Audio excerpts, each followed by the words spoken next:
this session, we're going to talk about two tribes, the Cheyenne and the Arapaho, both of whom lived in the Great Plains. Now, originally, those groups lived in the Great Lakes area. I'm from Illinois. One of the Great Lakes, Lake Michigan, is right there where I lived. So they were farmers when they lived in the Great Lakes.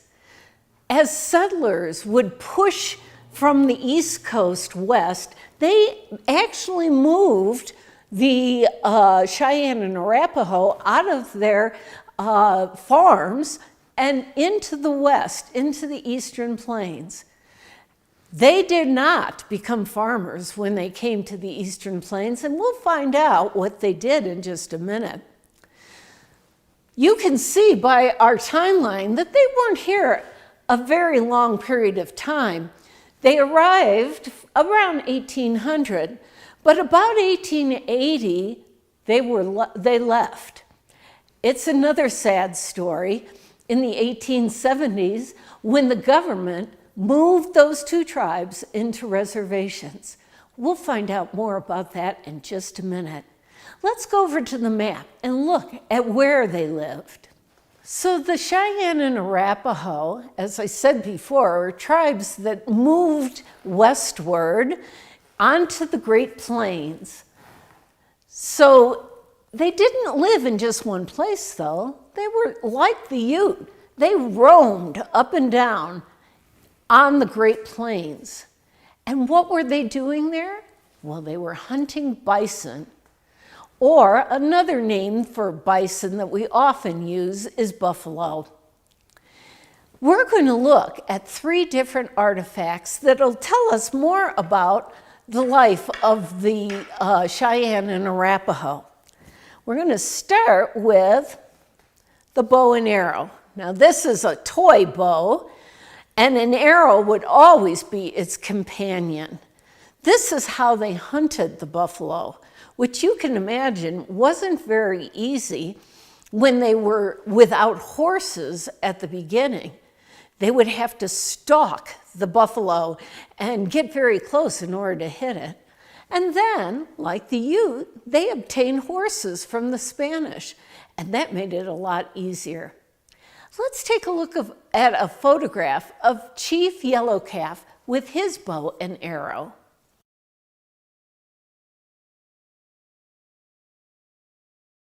The Cheyenne and Arapaho were very resourceful. They used almost every part of the bison. They used it as tools. They often would eat the food, and they'd make their teepees out of the buffalo hides. Now, one of the things that they did is they took a bone, which this bone actually comes out of a bison, and they formed it to be a scraper. And they would use it to scrape off the fur from the hide so that then they could make teepees and clothing and various things from the hide of the buffalo. I'd like to show you a picture now of a woman who is scraping a hide in front of her teepee.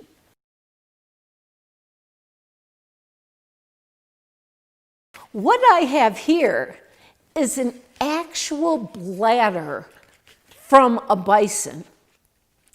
Ooh, we know what bladders do in our body. They do the same thing in the bison. But they would use all the different parts. So a bison bladder, although this one is quite dry, when it comes out of the animal, it's very flexible, like a balloon. Okay? And they clean it out, and then they fill it with water. So the bladder actually looks like this. It becomes a thing to carry water in, somewhat like our modern day water bottle. So I'd like you to take a look now at a photograph of the buffalo herd And look at just how hard it must have been to hunt the buffalo when they're all gathered together as a herd.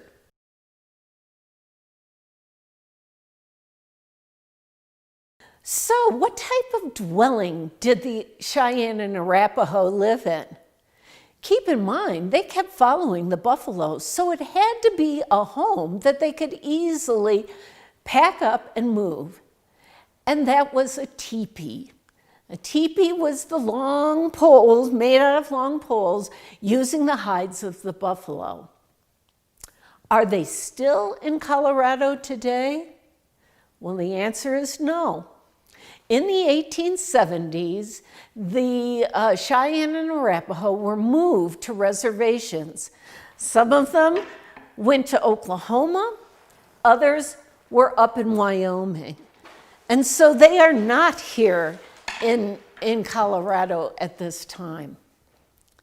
Now we're going to go to your workbook in a few minutes, and you are going to use the bow and arrow sticker on your map and on your timeline to indicate when and where the Cheyenne lived in Colorado. We have a fun activity, and let me tell you, it's not going to be easy. I would like you to make a tool for scraping. Just like the women used the buffalo bone, I want you to come up with your own tool. Now, no knives or broken glass should be used. We don't want you to hurt yourself. You are each going to be given a piece of cloth like this, and there is going to be some what we call nap to the cloth. And what I want you to do with your tool is to try to scrape off that nap. Believe me, it won't be easy, and don't worry if you give up because it just is really hard. But it was really hard for those women to scrape the fur off of the bison hide as well. So next time, we're going to talk about the mountain men.